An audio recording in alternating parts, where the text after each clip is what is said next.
नमस्कार, मैं विक्रम सिंह।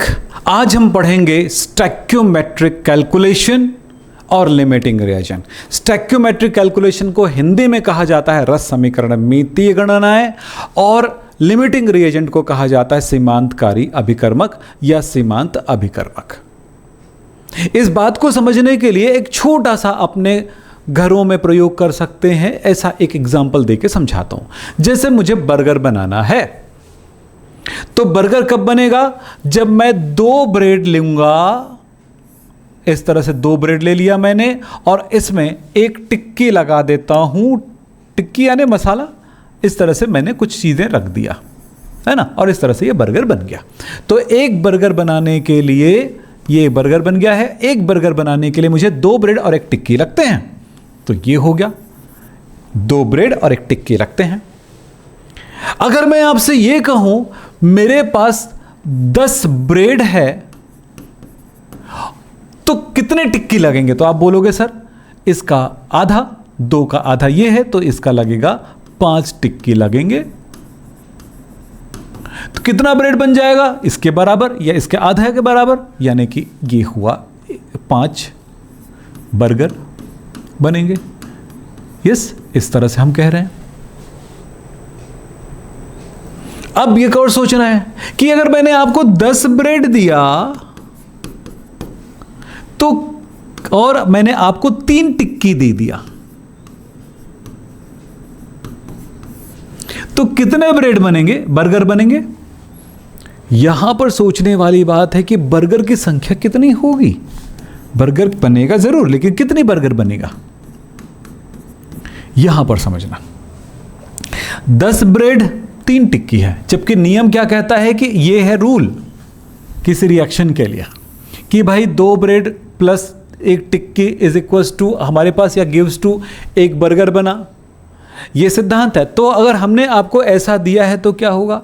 हम जानते हैं कि 2 ब्रेड से, यानी कि यहां पर ये 5 बर्गर बनाने की क्षमता रखता है, लेकिन टिक्की जो है वो एक ही टिक्की 2 ब्रेड के साथ लगने वाला है। मतलब हमारे पास हुआ कि इसमें से सिर्फ 6 ब्रेड यूज होगा, इसमें से सिर्फ 6 ब्रेड यूज होगा, और इस तरह से 3 बर्गर बनेगा। तो हमारा बच गया क्या? यूज हो गया इतना 6 ब्रेड इनमें से।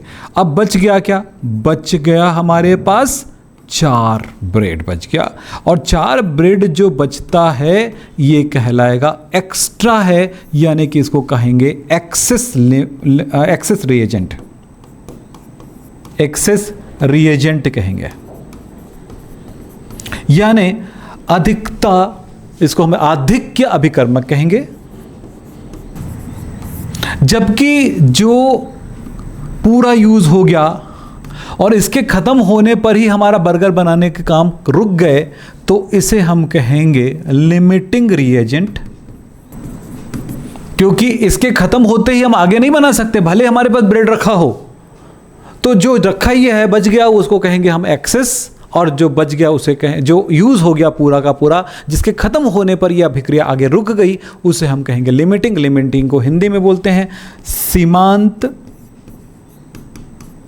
अभिकर्मक।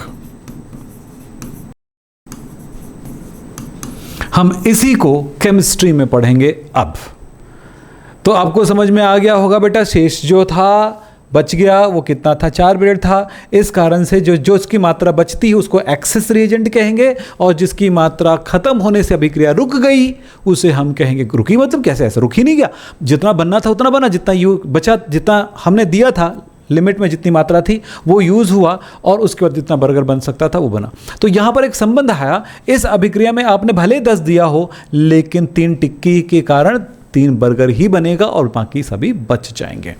ये बात हमें समझना है, और इसी बात के आधार पर हम पढ़ेंगे अब कैलकुलेशन। स्टैक्योमेट्रिक कैलकुलेशन क्या है वो समझते हुए आगे बढ़ते हैं। चलिए, स्टैक्योमेट्रिक कैलकुलेशन यानी जिसको कहते हैं रस समीकरण मितीय गणनाएं, तो इसके बारे में बात करते हैं। पहले स्टैक्योमेट्री का मतलब समझिए, थोड़ा सा परिभाषा मैं आपके सामने रखता हूं तो आपके लिए आसान हो जाएगा। किसी संतुलित रासायनिक समीकरण में भाग लेने वाले अभिकर्मक और बनने वाले उत्पादों के द्रव्यमान, मोल, अणुओं की संख्या, आयतन के मात्रात्मक संबंध को हम स्टैक्योमेट्री कहते हैं। इसका क्या मतलब हुआ, इसको ज़रा समझेंगे। इसका क्या मतलब हुआ, इसको समझना है। जैसे मैं अगर हाइड्रोजन की क्रिया करा रहा हूं ऑक्सीजन से, तो पानी बनता है। ये रिएक्शन है भाई, इसके लिए कोई बात ही नहीं करेंगे, ये पानी बनता है। तो ये संतुलित कर देते हैं, चलिए इसको संतुलित कर दिए।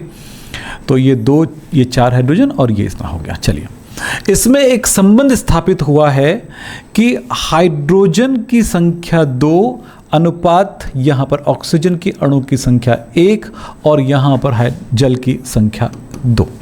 अगर हम द्रव्यमान के अनुसार देखें तो हम आणविक द्रव्यमान चेक करते हैं। चलिए, आणविक द्रव्यमान यानी कि मॉलिक्यूलर मास। आणविक द्रव्यमान इसका क्या होगा, हाइड्रोजन का परमाणु द्रव्यमान, हाइड्रोजन को आपने याद किया होगा, हाइड्रोजन 1 ये एटॉमिक मास है, परमाणु द्रव्यमान। ऑक्सीजन को याद किए होंगे 8-16, तो यहाँ पर ये 16 है, तो यही एटॉमिक मास है, परमाणु द्रव्यमान है। तो इस तरह से एक हाइड्रोजन का एक भार है, तो 4 हाइड्रोजन यहाँ पर, तो 4 हो गया, 4 है। यहाँ पर द्रव्यमान क्या निकल रहा है, ये 16 दूनी 32 है। और यहाँ पर है हाइड्रोजन का 1 होता है तो 2 हो गया, और ऑक्सीजन का होता है 16, और ये 2 से 2 बार है, यानी कि हो गया, टोटल हो गया 32। तो 16 दूनी 32 और ये 16 और धन 2 18, सॉरी 16 धन 2 18 हो गया, 18 गुना 2 यहाँ पर 36। तो इस जगह पर हमें नज़र आ रहा है 36। अब यहाँ पर अगर मैं इसके अणु भार को मैं ग्राम में सोचूं तो ये हम इसको मोल में सोच सकते हैं, मोल में सोच सकते हैं, या फिर इस संबंध को मोल में 2 मोल 1 मोल 2 मोल ऐसे सोचें तो हम सोच सकते हैं कि ग्राम में चलो सोच लें। इसके 4 ग्राम हाइड्रोजन अभिक्रिया करेगी तो 32 ग्राम ऑक्सीजन से रिएक्शन करेगी, लेकिन पानी जो बनेगा वो 36 ग्राम बनेगा। ये एक संबंध है द्रव्यमान के साथ। इसी संबंध को हम कहते हैं स्टैक्योमेट्रिक। इसके साथ कैलकुलेशन कर सकते हैं कैसे, अगर इसका 2 ग्राम दिया जाता, अगर दिया गया है कि ये 2 ग्राम है, तो ये इसके कितने ग्राम बनेंगे या कितने ग्राम लगेंगे और इसके कितने ग्राम लगेंगे, इस चीज़ का कैलकुलेशन जब किया जाए तो इसको कहा जाता है स्टैक्योमेट्रिक कैलकुलेशन। इसको समझेंगे, एक एग्जांपल दे करके मैं आपको समझाता हूँ, बहुत आसानी समझ में आएगा और बहुत अच्छे से समझ में आएगा बातें। तो ये मैं आपको समझाना शुरू करता हूँ। दूसरा है, ये तो हो गया स्टैक्योमेट्रिक की बात। अब इसके एक छोटे से और बात करते हैं, वो है स्टैक्योमेट्रिक गुणांक या स्टैक्योमेट्रिक कोफिशिएंट। अभी मैंने एक रिएक्शन लिखा था, H2 + O2 gives H2O 2 times. तो बेटा यहाँ पर जो नंबर है, ये संतुलित समीकरण में ये जो नंबर है, यहाँ पर कोई नंबर नहीं है, मतलब इस जगह पे कितना नंबर है, यहाँ पर नंबर है 2, इस जगह पे नंबर है 1, इस जगह पे नंबर है ये 2। इन्हीं नंबरों को कहा जाता है स्टैक्योमेट्रिक गुणांक। किसी संतुलित समीकरण में अणुओं के सामने जो अंक लिखा होता है, नंबर लिखा रहता है, इसी को कहा जाता है स्टैक्योमेट्रिक गुणांक या स्टैक्योमेट्रिक कोफिशिएंट कहा जाता है। परिभाषा देखिए, संतुलित रासायनिक समीकरण में यौगिकों के आगे लिखे गए अंक को हम स्टैक्योमेट्रिक गुणांक कहते हैं और इनके अनुपात को हम स्टैक्योमेट्रिक अनुपात कहते हैं।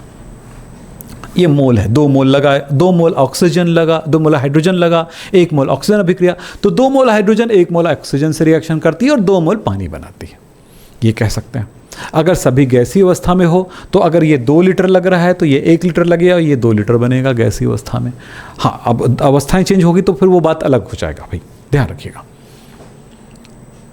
एक प्रश्न पे काम करते हैं, चलिए एक सिंपल सा प्रश्न पे काम करते हैं। 4 ग्राम मीथेन के दहन से उत्पादित जल की मात्रा की गणना कीजिए। सॉल्व करते हैं। मैं सिंपल क्वेश्चंस को लेकर के आपको समझाऊंगा, बात समझ में आ जाएगा तो कैसे भी प्रश्न आपसे बन जाएंगे। चलो अब बात करते हैं मीथेन। तो रिएक्शन क्या होगा, आगे अभी रिएक्शन बनाना नहीं सिखा रहे हैं, पर इसका रिएक्शन आपको यहाँ पर मैं बता देता हूँ। मीथेन का दहन मतलब मीथेन जलता है, मीथेन को जलाने पर या मीथेन की रिएक्शन कराएंगे ऑक्सीजन के साथ, तो कैसे होगा, मीथेन है CH4, ऑक्सीजन के साथ रिएक्शन कराए, बन क्या गया जरा देखिए तो, कार्बन बनाएगा कार्बन डाइऑक्साइड और हाइड्रोजन बनाएगा पानी। संतुलित कर रहे हैं हम आपके लिए। कार्बन एक बार है, हाइड्रोजन यहाँ 4 है, तो मैं इसको 4 करने के लिए संतुलित कर दिया। ऑक्सीजन 2 और 2 4 हो गया, यहाँ पर मैं 4 कर देता हूँ, 2 2 4। ये संतुलित समीकरण है। इस समीकरण के आधार पर हम सबसे पहले इसका आणविक द्रव्यमान पता लगाएंगे। कैलकुलेशन कर रहे हैं ना, आणविक द्रव्यमान 4 ग्राम मीथेन की दहन से उत्पादित जल की मात्रा की गणना कर रहे हैं। यहां पर 2 चीजों का संबंध बोला है, मीथेन और जल। तो इन दोनों का आणविक द्रव्यमान निकाल लेते हैं। तो इसका मैं आणविक द्रव्यमान को m1 मानते हुए लिख दूं। कार्बन का परमाणु भार होता है 12, हाइड्रोजन का होता है 1 गुणा 4 यानी कि 4, तो टोटल हो गया 16। तो इसका परमाणु भार हुआ 16, यानी इस जगह पर इसका 16 हुआ। m1 मान लेता हूं, एकदम सिंपल तरीके से बताऊंगा भाई आपको। पानी का कितना होता है, H2O का 2 हाइड्रोजन प्लस 1 16, तो कितना हो गया 18, और ये 2 बार है पानी यानी कि 36। तो यहां पर होगा, इसको मानूंगा m2 यानी कि 36। चलिए, पता चल गया इन दोनों में क्या संबंध है। इन दोनों में संबंध है, इस रिएक्शन के अनुसार यह संबंध है कि 16 ग्राम मीथेन लूंगा तो 36 ग्राम पानी बनेगा। यह संबंध हो गया। 16 ग्राम मैं क्या लूंगा, मीथेन लूंगा तो 36 ग्राम पानी बनेगा। यह संबंध हो गया। रिएक्शन के अनुसार यह संबंध निकालना है, जिनके जिनके बीच दिया जाएगा। फिर बोल रहा है दूसरा काम कि इसी में आपको दिया है 4 ग्राम मीथेन दिया है, आपको द्रव्यमान दिया है, यहां पर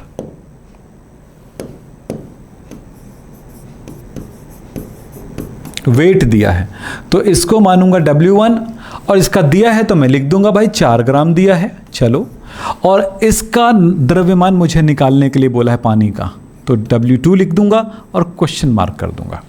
आपको एक सिंपल फॉर्मूला बताता हूं, सूत्र एकदम सिंपल, जबकि चपकी वाले चक्कर में नहीं रहेंगे, हम डायरेक्ट क्वेश्चंस को सॉल्व करने का एक बढ़िया सा फॉर्मूला बताता हूं। सूत्र ये रहेगा कि अगर आप करते हैं m1/m2, अणुभार को अणुभार से, m को m से भाग दे दो, ये संबंध हमको पता है, या m2/m1 भी लिख सकते हो, कुछ फर्क नहीं पड़ेगा, लेकिन m1/m2 इज इक्वल्स टू, यहां पर w है तो w के साथ तो w1/w2, ये फॉर्मूला होगा। हमें कैलकुलेट क्या करना है, W2, तो W2 के लिए फॉर्मूला क्या हो जाएगा बेटा, W2 इज इक्वल्स टू क्या हो जाएगा, W1 इंटू M2, ये इधर चला गया, ये इधर आ गया, और ये M1 नीचे आ गया। अब फॉर्मूले में मान रखते हैं, सूत्र में मान रखते हैं।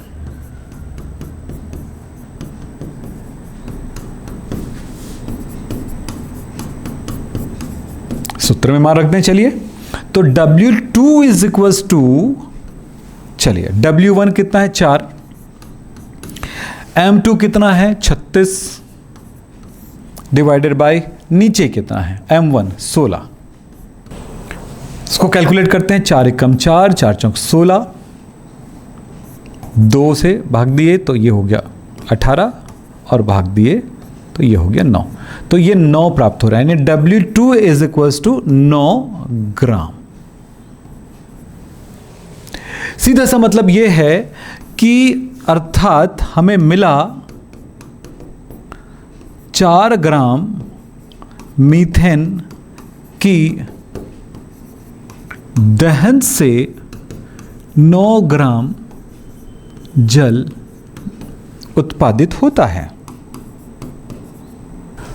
ये हुआ जवाब। तो मतलब यहां से संबंध स्थापित हुआ, अणुभार से स्थापित हुआ, यह बात ध्यान रखिएगा। चलिए, इसको आप एक बार स्क्रीनशॉट ले लीजिएगा। सिंपल तरीके से मैंने सॉल्व किया है, ये सॉल्यूशन बहुत आसान होता है, ऑब्जेक्टिव वगैरह को सॉल्व करने में और ज़्यादा मदद मिलेगा, फास्ट हो जाएगा। अगला प्रश्न लिखा हुआ है, क्या है देखें, दहन के पश्चात 11 ग्राम कार्बन डाइऑक्साइड उत्पादित करने के उत्पादन के लिए कितने मीथेन की मोलों की आवश्यकता होगी। मोल पूछा जा रहा है, तो सिंपल एक बात है, मीथेन के दहन है, दहन के उत्पाद, तो किसको दहन करोगे, मीथेन को। तो चलो सॉल्व करते हैं। यहां पर 11 ग्राम कार्बन डाइऑक्साइड बोला है, तो ग्राम के अनुसार भी बना सकते हो या मोल के हिसाब से भी बना सकते हो। चलो मैं ग्राम से सिखाया तो ग्राम से बताता हूं आपको सिखाना। चलिए, रिएक्शन मीथेन CH4 दहन कराए O2 से, तो अभी रिएक्शन तो कर ही चुके हो, CO2 बना और एक 2 पानी के मॉलिक्यूल, और इस तरह से संतुलित हो गया रिएक्शन। 4 ही है ऑक्सीजन। चल 11 ग्राम कार्बन डाइऑक्साइड दिया है, तो सबसे पहले क्या करना, किसके किसके संबंध है, मीथेन किसके मोलों की संख्या निकालना है, मीथेन की मोलों की संख्या निकालना है। चलो सबसे पहले द्रव्यमान में काम कर लेते हैं। पहले मोल से भी काम कर सकते थे, कोई प्रॉब्लम नहीं होगी, पहले इसी में बताता हूँ। तो आपको क्या बताया, आणविक द्रव्यमान मीथेन से रिलेट करेंगे तो M1 कितना है 16, क्योंकि एक ही मीथेन है, गुणा करने की जरूरत नहीं है। और कार्बन डाइऑक्साइड कितना है 44, तो M2 इसका होगा 44। द्रव्यमान क्या होगा, अब यहां पर W1, तो मीथेन की संख्या मोल निकालना, तो मीथेन का ही कैलकुलेशन करना है, तो ये क्वेश्चन मार्क, और इसका कितना हो गया, इसका दिया है W2 कितना, 11 ग्राम उत्पादन हुआ कार्बन डाइऑक्साइड का, तो ये 11 हुआ। अब फॉर्मूला देखो कितना आसान हो गया, W1 by W2 is equals to M1 by M2। आपको W1 कैलकुलेट करना है, तो W1 is equals to M1 into W2 by M2। W1 is equals to W1 is equals to M1, M1 कितना है 16, W2 कितना है देखो 11, और बाई M2 यानी कि 44, तो कितना हो जाएगा, कैलकुलेशन करोगे तो देखो 11 एकम 11 और 11 चौक 44, 4 2 के साथ, और सरल कर देता हूं बेटा, ये 4 यानी कि कितना हुआ 4, तो 4 ग्राम, ये क्या चीज है, methane.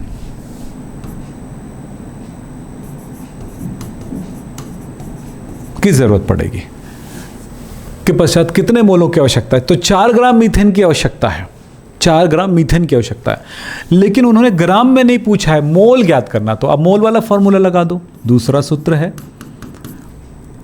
N is equal to W by M। N है मोल, आपको पता होना चाहिए, N है मोल, W है द्रव्यमान, M है आणविक द्रव्यमान,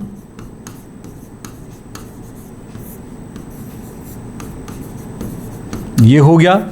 अब N निकालना है, तो W कितना आया बेटा इसका 4 ग्राम, मीथेन का द्रव्यमान 4, तो 4 ग्राम।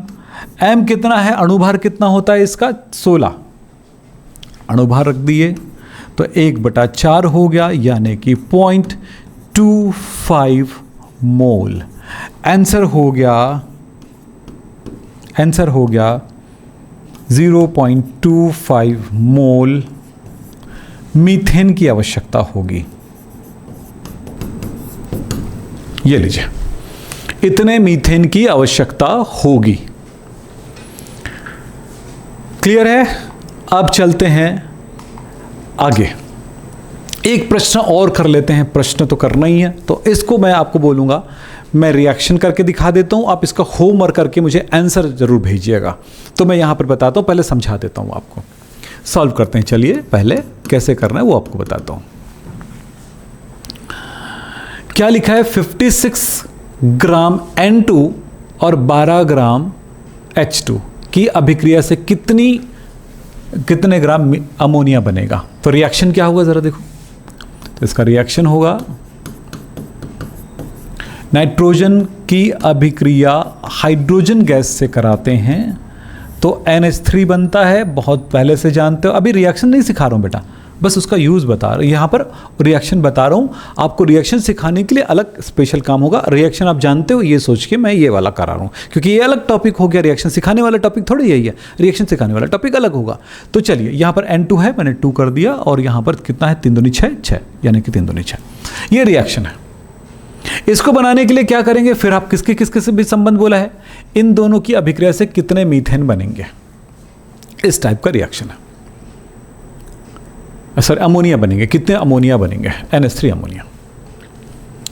अब थोड़ा समझना है कि अगर मैं 56 ग्राम, पहले ये समझना है, इसका आणविक द्रव्यमान ले लेते हैं, M1 इज इक्वल्स टू कितना होगा, आपको मैं यहाँ पर याद कराने के लिए ज़रूर लिखूँ, नाइट्रोजन होगा 714 और हाइड्रोजन के बारे में पता है 11। चलिए अब काम करते हैं। नाइट्रोजन 2 है तो 14 दूनी 28 हो गया।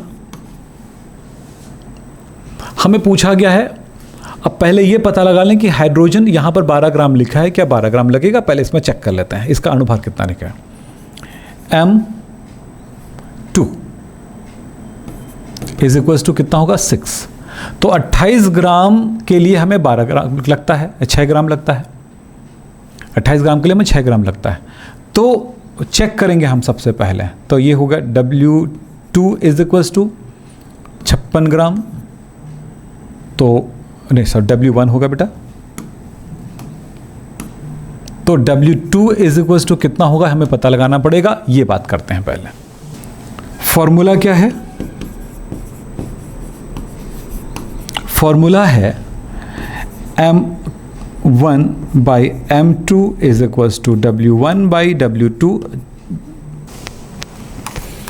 इसमें वैल्यू रखते हैं। चलिए अब हमको क्या कैलकुलेट करना है, W2, तो W2 इज इक्वल टू क्या हो जाएगा, W2 इज इक्वल टू ये हो जाएगा W1 into M2 by M1। Formula निकाल रहे हैं किसकी संख्या, किसका द्रव्यमान निकाल रहे हैं बेटा, हाइड्रोजन का। H2 लिख देता हूँ, W2 H2 लिख देता हूँ। तो W1 56 इंटू M2 6 बाय, अब यहाँ पर क्या है M1 28, 28 एकम 28, 28 दूनी 56, यानी कि यहाँ पर हो गया 12 ग्राम, यानी यहाँ पे लगेगा 12 ग्राम हाइड्रोजन लगेगा, ये पता चल गया। और ये रियल में 12 ग्राम दिया है, तो ये इन्होंने दे दिया है। तो हमें ये पता चल गया कि पहली बात तो पता चला कि जितना ज़रूरत था उतना उन्होंने दे दिया है। अब कोई प्रॉब्लम नहीं है, हम अब आगे का काम कर सकते हैं। दूसरा काम करेंगे, अब अमोनिया कितना बनेगा, तो हम अमोनिया के लिए यहाँ पर M3 कर लेते हैं। तो अमोनिया नाइट्रोजन का होता है, यहाँ पर नाइट्रोजन पे होगा कितना 14 और हाइड्रोजन का कितना हुआ 3, तो कितना हुआ बताओ, ये हुआ 17, 17 गुणा 2 4 और ये 17 दूनी 34। चलिए तो यहाँ पर 2 के लिए 34, तो मतलब ये हुआ। हम चाहे तो इसके साथ कर सकते हैं या इसके साथ कर सकते हैं, जो भी करना हम काम कर सकते हैं। तो हमें प्राप्त करना है W3। हम W1 को W3 से करते हैं, तो M1 by M2 is equal to W1 M3 ना, M3, तो यहाँ पर M2 और यहाँ पर M3 M3 और W1 बाई W3 हमें कैलकुलेट करना है W3। तो क्या हुआ बताओ, तो W1 into M3 by M1। फॉर्मूले पे वैल्यू रखते हैं, W3 is equal to W1। W1 है 56 इंटू M3 है 34, W1 है M1 है 28, सीधा सा मतलब है 28 एकम 28 और 28 दूनी, तो W3 यानी कि अमोनिया का द्रव्यमान पता चल गया, 4 दूनी 8 और ये 6 68, ये है ग्राम अमोनिया बनेगा, यही आंसर है। यहाँ पर आप चाहते तो हाइड्रोजन और अमोनिया के साथ संबंध लगा के भी बना सकते हैं, क्योंकि यहाँ पर कोई ना एक्सेस में है ना कोई लिमिटिंग में है। लेकिन ऐसा भी प्रश्न हो सकता है जो लिमिटिंग में होगा, तब हम बात करेंगे उसके बारे में। ये वाला प्रश्न आपके लिए होमवर्क होगा, इसको बनाइएगा। रिएक्शन की बात है तो मैं रिएक्शन लिख देता हूँ। कॉपर कार्बोनेट को गर्म करेंगे तो ये बन जाएगा CuO प्लस CO2। बेटा अब बना के देखिएगा, आपसे बन जाएगा, कोई गड़बड़ नहीं होगा। अब पढ़ते हैं लिमिटिंग रिएजेंट। सीमांतकारी अभिकर्मक या सीमांत अभिकर्मक, वे अभिकर्मक जो सबसे पहले खत्म होता है रिएक्शन कराते हैं, अगर 2 या 2 से अधिक पदार्थ है या अभिकर्मक है, तो जो पहले खत्म हो जाए वो सीमांतकारी अभिकर्मक कहलाता है। या जो अगर मान लेते एक चीज़ ज़्यादा है एक चीज़ कम है, जैसे कि मैंने बताया था कि मेरे पास टिक्की कम था, ब्रेड ज़्यादा था, तो टिक्की के ख़त्म होते ही हम बर्गर बनाना हमारा रुक जाता है। तो वो टिक्की जो है एक सीमांतकारी अभिकर्मक है, यानी कि जो जल्दी ख़त्म हो जाए, जो अभिक्रिया में पूर्ण से भाग ले ले और उसके कारण हमारे पास और भी रिएक्शन करने के लिए वो टिक्की नहीं है, तो वो उसके लिए सीमांतकारी अभिकर्मक हुआ।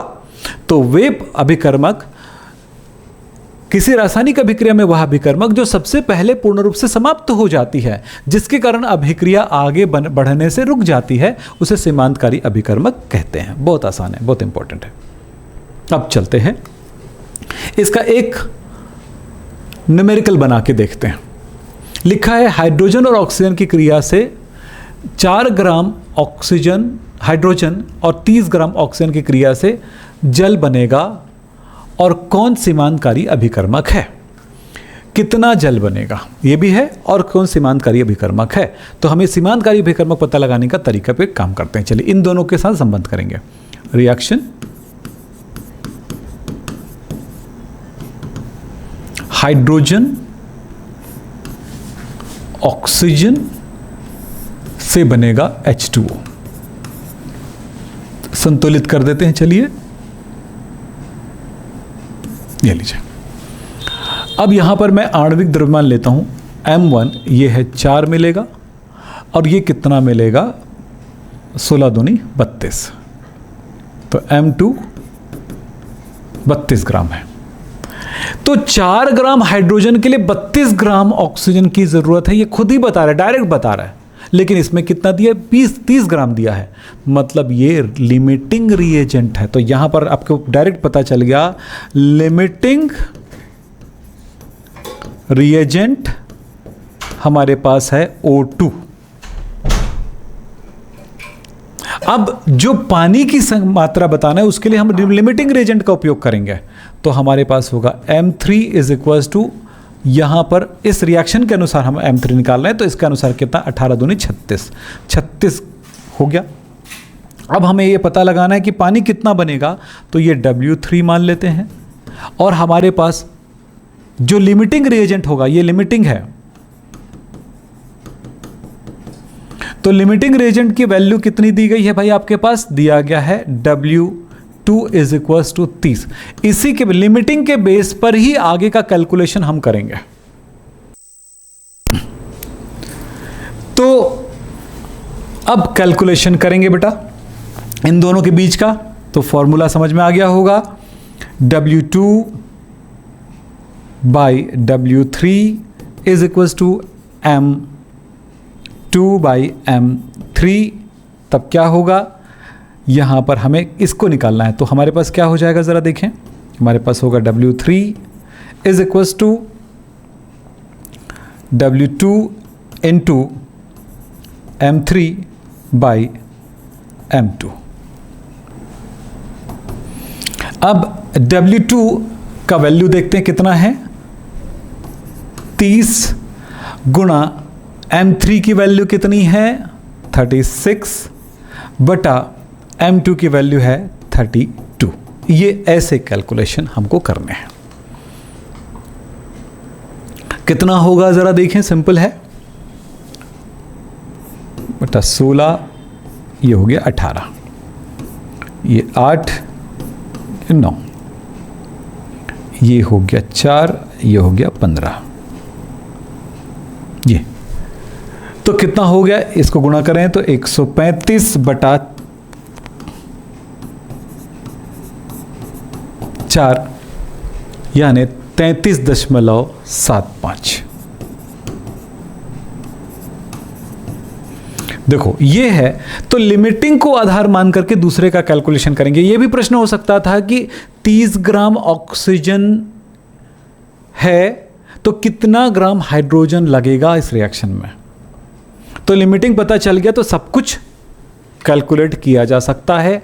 बहुत इंपॉर्टेंट है आपके एग्जामिनेशन के लिए, इसको आप अच्छे से करिए। एक होमवर्क मैं आपको देता हूं, ये वाला, इसको बना के देखिए वैसे एक बात बताता हूँ, जितना मैंने कैलकुलेशन आपको बताया, जितने भी आपको क्वेश्चन सॉल्व करवाए हैं, उन पे पहले आप 1 बार 2 बार 3 बार प्रैक्टिस करेंगे, उसके बाद नए क्वेश्चन पे हाथ लगाएंगे, ज़रूर बनेगा।